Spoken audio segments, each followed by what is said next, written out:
భారత చరిత్రలో ఎమర్జెన్సీ రోజులను కేవలం చీకటి అధ్యాయంగా మాత్రమే గుర్తుంచుకోకూడదని కాంగ్రెస్ సీనియర్ ఎంపీ శశి థరూర్ అన్నారు. దాని నుంచి నేర్చుకోవాల్సిన పాఠాలు చాలా ఉన్నాయన్నారు. మలయాళ డైలీకి థరూర్ వ్యాసం రాశారు. అందులో ఎమర్జెన్సీ సమయంలో సంజయ్ గాంధీ వ్యవహరించిన తీరును ఎండగట్టారు. నాడు ఆయన బలవంతంగా జరిపించిన కుటుంబ నియంత్రణ ఆపరేషన్లను ఎవ్వరూ మర్చిపోలేరన్నారు.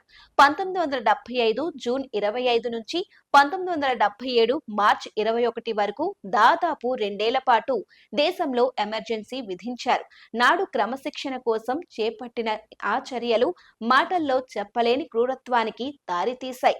మాజీ ప్రధాని ఇందిరాగాంధీ కుమారుడు సంజయ్ గాంధీ గ్రామీణ ప్రాంతాల్లో వాసెక్టమీ క్యాంపెయిన్లు నిర్వహించి బలవంతంగా కుటుంబ నియంత్రణ ఆపరేషన్లు జరిపించారు. ఏకపక్షంగా ఏర్పరచుకున్న లక్ష్యాలను చేరుకోవడం కోసం హింసను ఎంచుకున్నారు. ఆ సమయంలో అదుపులేని శక్తి నిరంకుశత్వానికి దారితీసింది. ఆ తరువాత ఈ చర్యలను దురదృష్టకరంగా అభివర్ణించినప్పటికీ ఆ రోజులను ఎవ్వరూ మర్చిపోలేరు అని థరూర్ రాసుకొచ్చారు.